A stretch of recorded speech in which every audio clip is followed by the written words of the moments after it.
so it's quite a big mess in my head at the moment, but I think that's maybe one of your aims as well. But connected to the serendipity, my first reaction, or first as a student, as really somebody who's not really experienced, is all this field, and we all try to structure everything and try to make order and put things in the norm. Like, my first question was how old you have to be in order to be so brave to use serendipity as a research tool.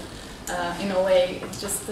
yeah, no, this is a very good question. You know, I wouldn't say that serendipity must be the tool, but it must be used with other tools as well. So, I mean, one has to learn about, let's say, for instance, let's say what you learn in textbooks and so on.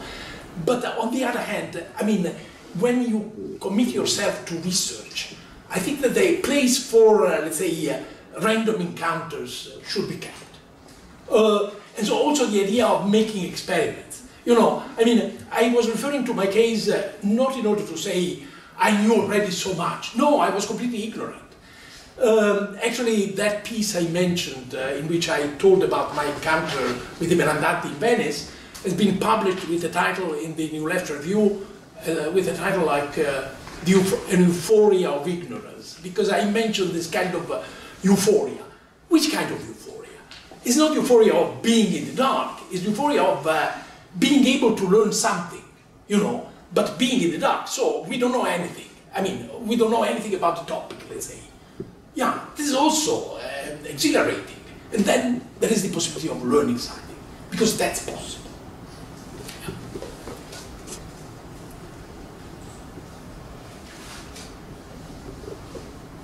Yeah. Yes? I have also a personal problem. Yeah, yeah. Yes. I think I can hear you, but... I think you can hear. Okay. So, when do you stop? This is my question. Yeah. When do you stop? Because this kind of research is endangered by the fact that you try to grasp as much concreteness as possible. Yeah. And this concreteness, you grasp it in several ways. Either by using a language, which is almost literary language, in trying to grasp the story, which is anomalous and strange and everything, either going into details that somehow lose the story of the rule. So, well, how do you make the story relevant, and when do you stop when you make the story relevant? Well, I would say, in principle, I mean, research is endless. But, I mean, there are, let's say, constraints related to, let's say, the fact that our life has limits, we have professional constraints and so on, and we may be fed up at a certain moment, or we may think that actually at that moment we are unable to learn more. Anyway, we may stop, but it's a sort of provisional stop. It's a bit like yesterday when I said that in principle every historical statement is revocable, and there was a sort of noise, I mean, as if I would have said something surprising. I thought it was banal, but maybe it was warning in a way. Anyway, in principle it's revocable. Even the famous statement, Napoleon existed, it's revocable. Obviously our world would collapse if it could be disproven, but in principle it's revocable. Now, I don't see any incompatibility, mutual incompatibility between, let's say, focusing on language and focusing on details. I think that most of those details are, let's say, conveyed by language. So, I think the other point which you made makes more sense to me, meaning how it's possible to stress the relevance of a story, let's say, or, yeah. Now, I think that a distinction should be made between, let's say, ontology and epistemology. Ontologically, I think everything is connected. I am on the Leibniz side. Everything is connected. However, epistemologically, you may say some cases look more promising than others. And this is something which, I mean, sometimes I was wrong, but I think that you may learn through practice when a case is promising, you know. Now, promising is not enough. you start to work and then connecting. And there are, let's say, different ways of, let's say, connecting cases to something larger. Many years ago, I published a piece with a friend of mine, Carlo Poni, which is also available in English. It's called, in English, The Name and the Game. In Italian, it was a nome e il come, in which we tried, that was the very beginning of microhistory, also called. We tried to argue that proper names can be used as a tool in order to connect different archival series. So the same name can re-emerge in a different archival series. Now, this was related to the Italian situation, as we said. In other words, the richness of Italian archives, which is related to specific elements of Italian history. But, I mean, certainly in contemporary history, you may find the same person as, let's say,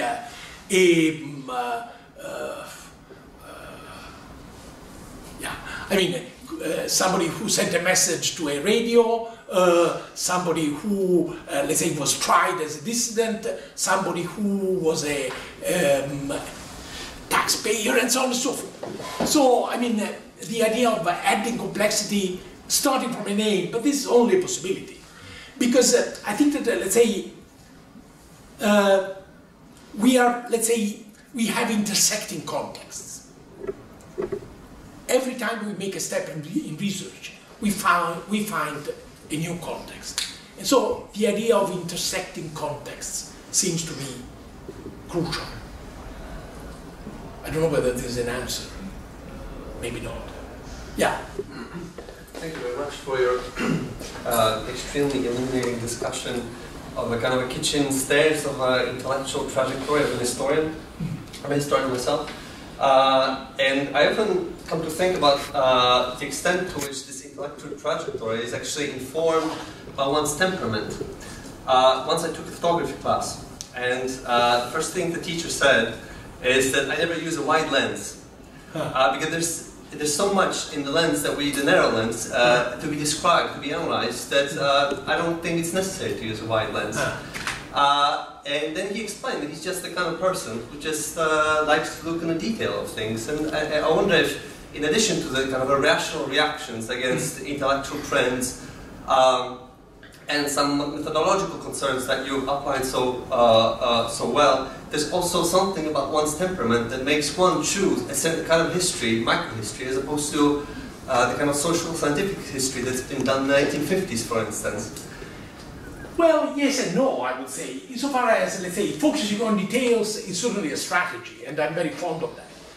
But details point to something larger. So that's the point of, let's say, insisting on cases. Actually, there is that collection of essays edited by Revel and Passeron, Pensée par cas. And at a certain moment there is a reference to my piece on clues, saying, well, this was already a reflection on cases, which is, I mean, a sort of retrospective self-perception which I share. In other words, there are no isolated details. Actually, the motto one of the mottos which I which I chose for that essay was the famous motto, God is in the detail, Abi Warburg. But detail, but God. So, not detail, God in the detail. So I certainly object to the idea of, let's say, details being opposed to God. Now you say that, yeah, kind of social history, okay. Yeah, obviously there was a, let's say, but which kind of social history?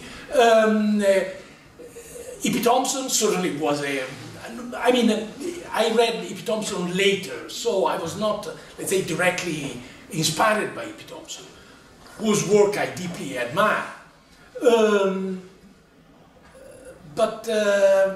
Quantitative history, but I think the idea of opposing, let's say, qualitative history to quantitative history does not make sense to me. because after all you have to ask questions to data. So yeah, I mean certainly there are strategic choices, but I would reject a sort of position between micro and macro. Actually, what I said both last night and today, I think it goes in the opposite direction.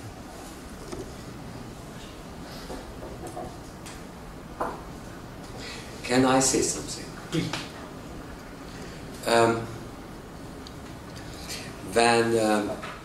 When Hobsbawm at the beginning of the 60s used the term subaltern,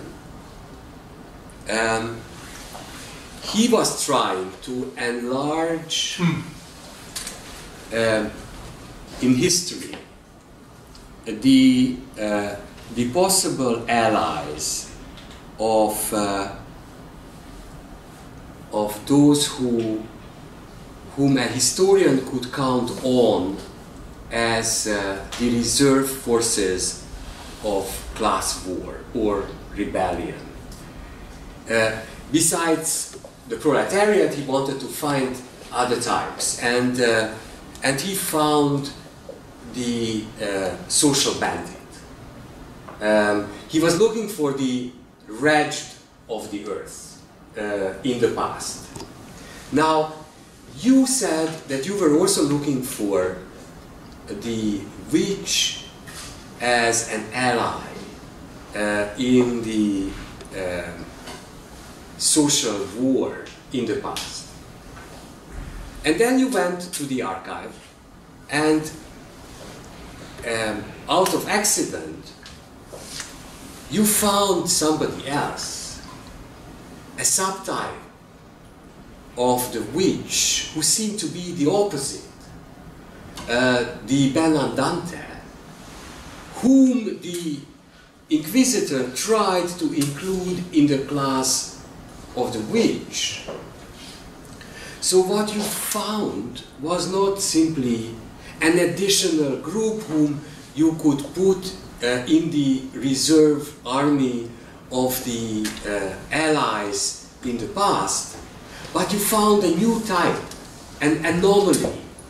Whereas Hobsbawm found somebody whom he called the social bandit, a very questionable category whom he wanted to include in the rebellious groups of the past. What you found was something else, something completely different, and then this pushed you on a completely different trajectory.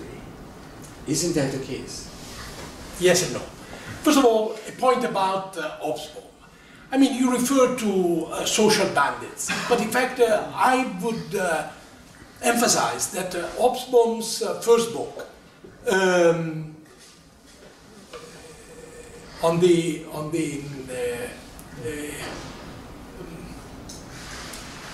rebels, primitive rebels. I mean, it was certainly shaped by his experience in Italian archives and his encounter with Gramsci. Actually, I mean, he had a very emotional and intellectual complex relationship with Gramsci. There is also a kind of imaginary dialogue when he was a very old man between him and Gramsci. So Gramsci was really crucial for him. And that book, Primitive Rebels, has chapters on more traditional sections of the working class history, and then there is the beginning of this encounter with the bandits, which was reinforced some years later when he went to spend some time in Brazil. I mean, I remember that my mentor, his name was Delio Cantimori, great historian.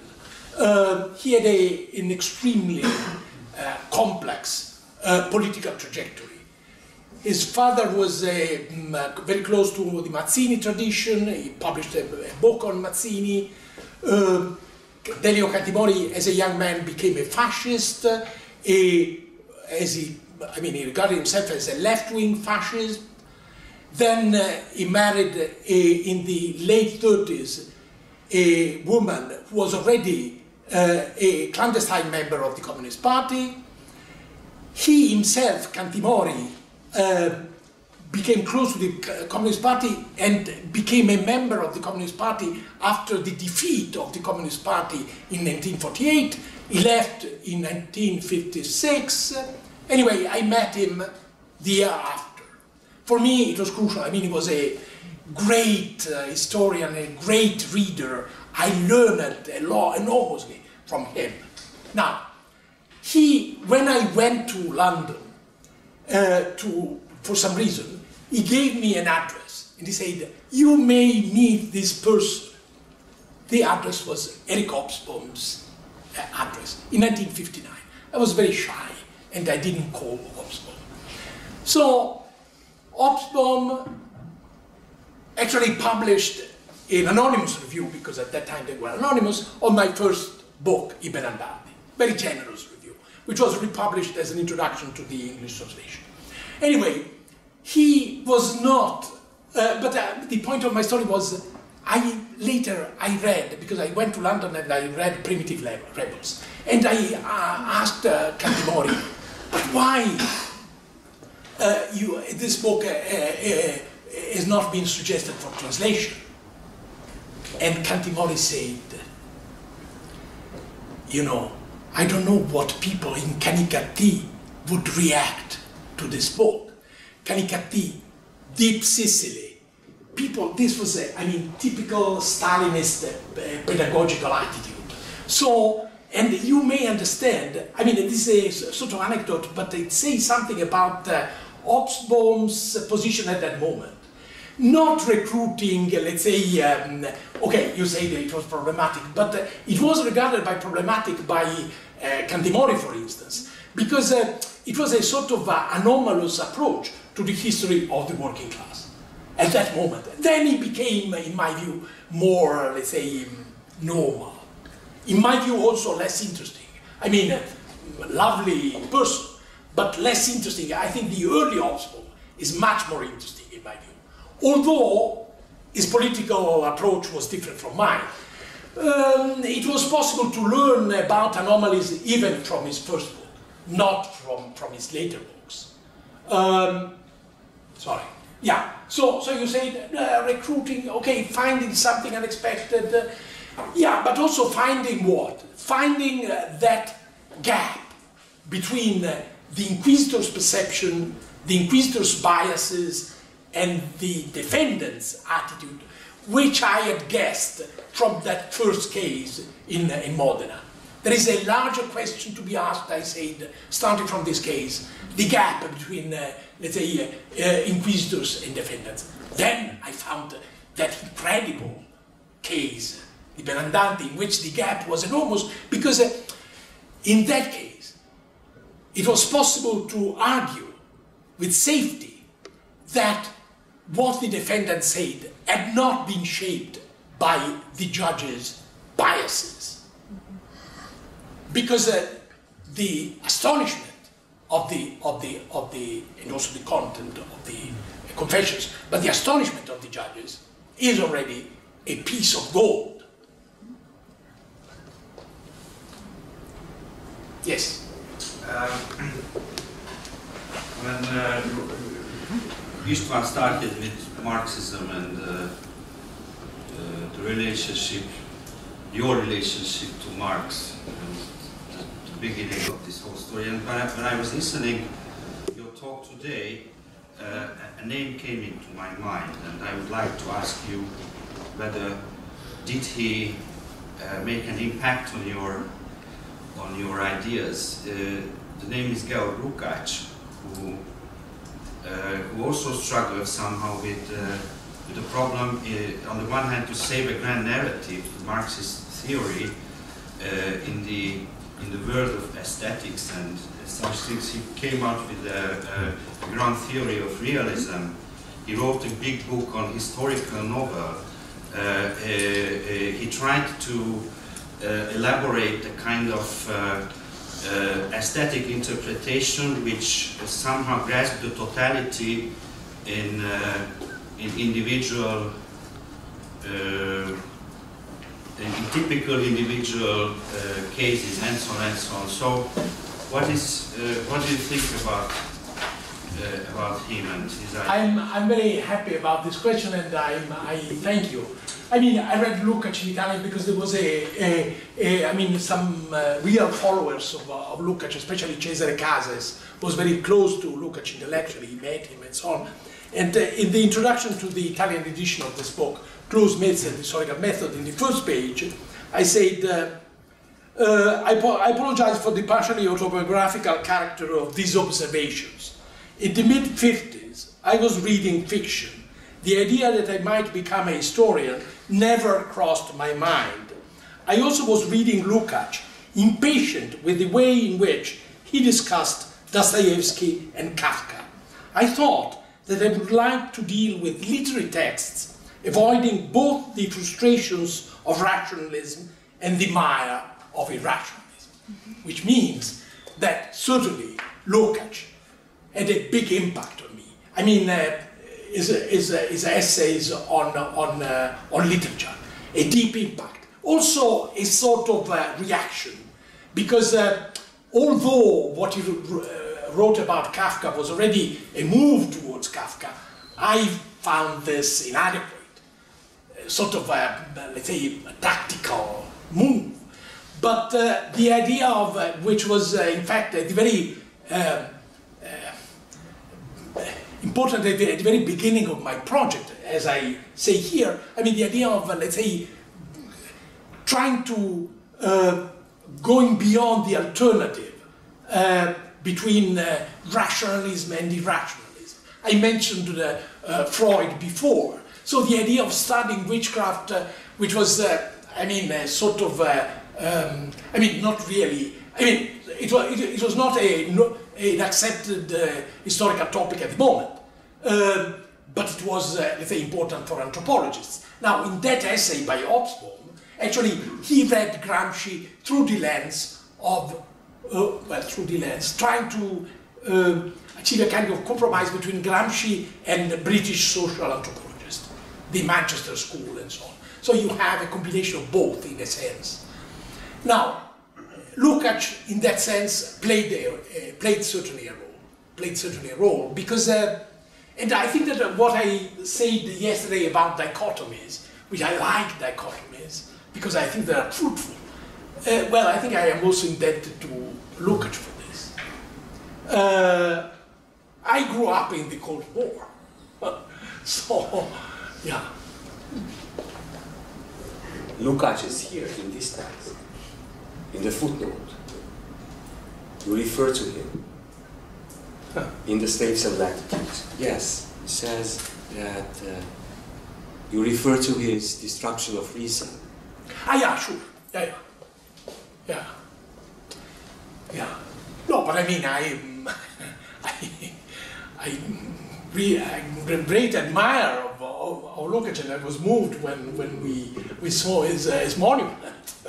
So that for sure. On the other hand, I think that it was also important, that reaction against Lukács. But this is part of intellectual life. In other words, it's important what you inspire, both negatively and positively. So I thought that, I was reading Dostoevsky, and I thought what he says about Dostoevsky is absurd, absolutely unacceptable. I still do.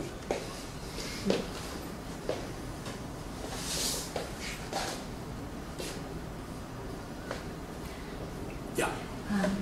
Can I ask you about the sort of the boundaries of history? Since you already mentioned your interest in fiction, and that you wanted to actually start with as a fiction writer, and then the interest in cases and discovering the curiosities which seem to be lost, yet that they can be dug out, they can be rediscovered, they can be brought to mind. Your case of tracing Perry, about whom you never known, about whom I've never known until I read your text. And my research, which is dealing with the early Soviet cinema and the discovery of ethnicities and the films made on different, sometimes very small nations in the Far East. You know, how can I relate to your text when you are writing about the, you know, colonizing of Australia? I find very interesting references and very interesting resonances there, which are relevant for my research, and yet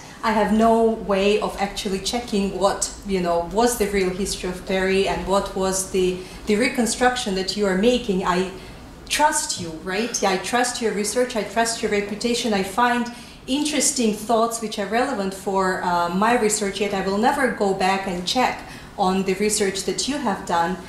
And this is there is a very blurred borderline there. When you mentioned that, you know, maybe Napoleon never existed, well, indeed there is a school in Russia which claims just that, which tries to rewrite, you know, a history. There is a big guru who positions himself as historian, who claims the authority of a historian, who comes actually from mathematics and physics, and wants to come up with a totally alternative history of the world.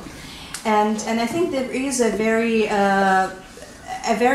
gray zone there in the history writing and in the professional expertise. So when does the professional community start including or excluding someone as, you know, a proper historian or not? So it's a sort of, it's a, you know, conglomeration of a lot of unarticulate questions, but I hope you can comment on that. No, that's very helpful. First of all, I mean, when I refer to Napoleon, I was referring to a sort of subgenre, which, I mean, there are at least 2 texts on Napoleon never existed.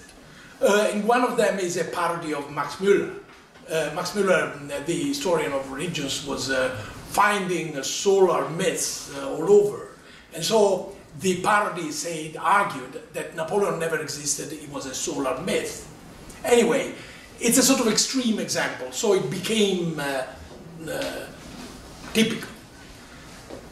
It's impossible to check everything. I mean, we never do this. Actually, we trust a lot of information in our everyday life.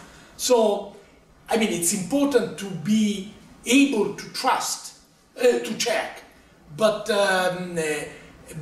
usually we trust. And sometimes, let's say, checking implies a lot of expertise, which are unavailable to most of us. Now,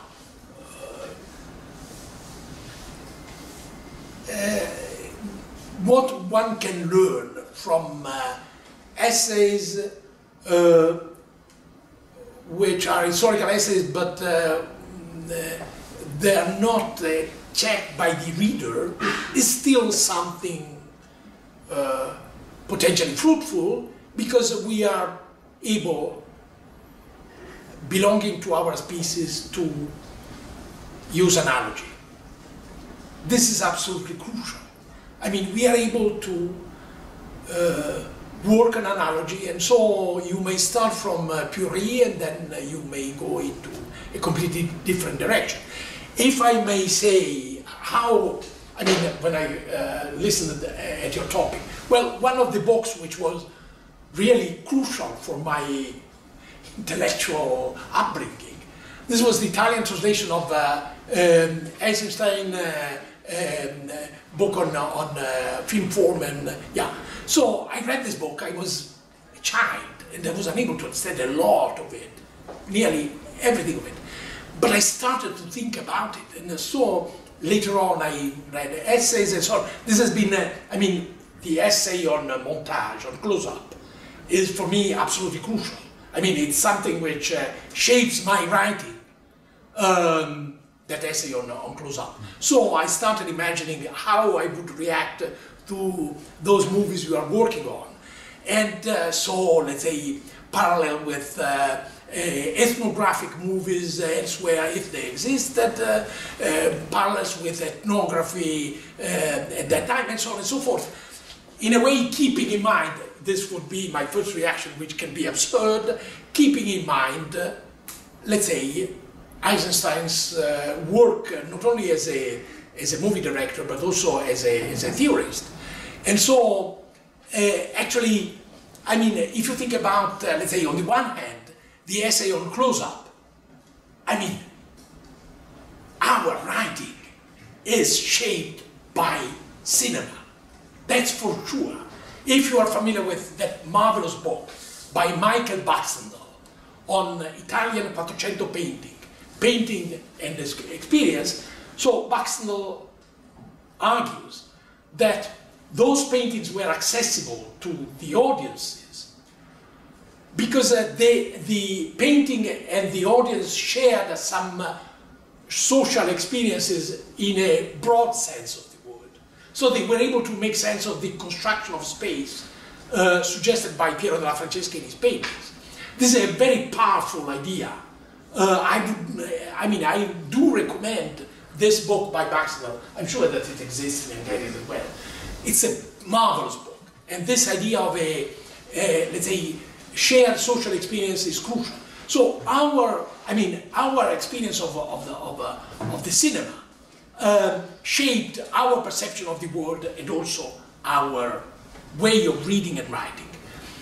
So there's this, and then there is Eisenstein's idea to make a movie on Marx Capital. So, splendid topic.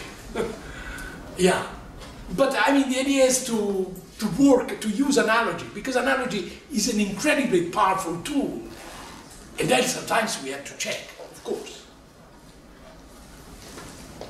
Yeah, but my question was the second half of this question had actually to do with when history becomes total fiction, and this fiction already has a very strong agenda behind itself, but actually can recruit the followers with its very history-right-shaped arguments.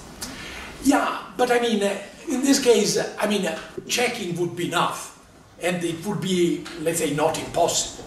But the idea of using fiction as a fictional text, as a source, as evidence for history, this is on the one hand obvious. It's not a threat to history as a form of knowledge. It can be done. I tried to show in some of those essays how it can be done, but I mean, there are marvelous examples. If you read Auerbach's Mimesis, you may see how those texts are read as fictional texts, but at the same time placed in a historical context and so on. And then the perspective is Auerbach's perspective. So we have those two voices. This, but okay, because here there is another dichotomy I'm very fond of, the ethic, meaning the difference between the dichotomy between the observers categories and the actors categories. And I think this is absolutely crucial.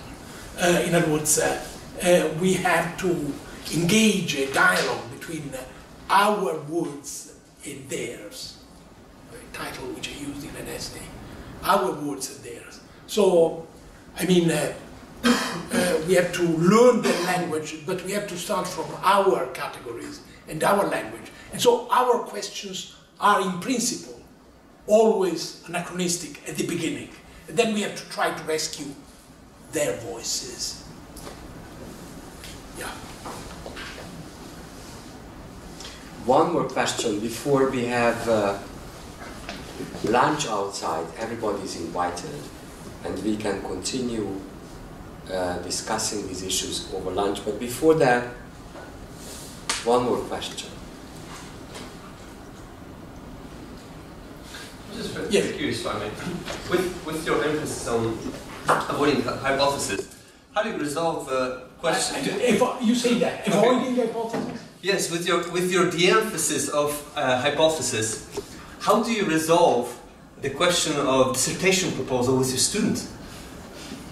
Because we can debate whether hypotheses are important or not, but at the end of the day, you probably require your students to write dissertation proposals, which by principle, before they go off to the archives, have to actually address the question of, say, hypothesis. Yeah. And they have to be structured Yeah. They have to have beginning and end and some questions. Yeah. Could you talk a little Yeah, I mean, certainly. I mean, I think that if somebody goes to the archive without any question, I mean, it would be difficult. The Davis advocate said, but what about you in the Venetian archive? Well, I mean, I had no questions except maybe that question about the gap between witches and inquisitors, or let's say defendants and inquisitors. So this was already, let's say, a sort of question. I think that I would not accept a proposal without any hypothesis. But the hypothesis can be disproven. In other words, I mean, I don't know, you are probably familiar, or at least some of you, with that Antonioni movie, Blow Up. At the end of it, there are those people playing tennis with no ball and no net. And so the hero starts to hear the noise of the ball. Now, a game in which there is no net is pointless. So there is a joy in the act of being disproven, a pleasure, a real pleasure. I'm wrong. Because otherwise we would play tennis without a net, and the game would be extremely boring and pointless. So, yeah, we have to construct hypotheses in order to be disproven, and possibly also improving the hypothesis, which is also a possibility. Still, if I... Yes, please. In the same film, there is a scene when he's heavily fighting over an object, to own that object. Guitar. From the concert? When she Yes. throws away.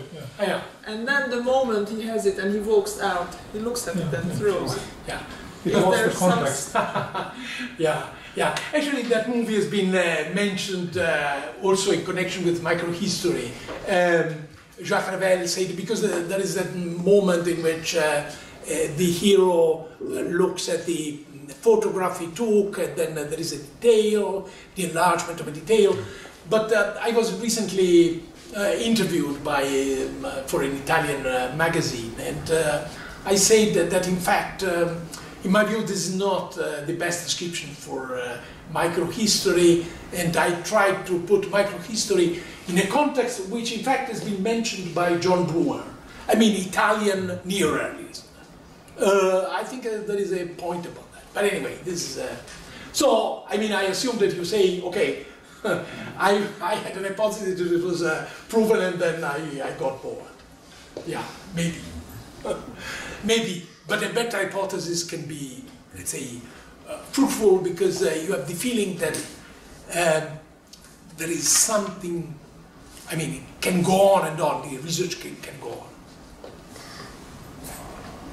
Thank you. Lunch is outside. Yeah. We can continue. Thank you.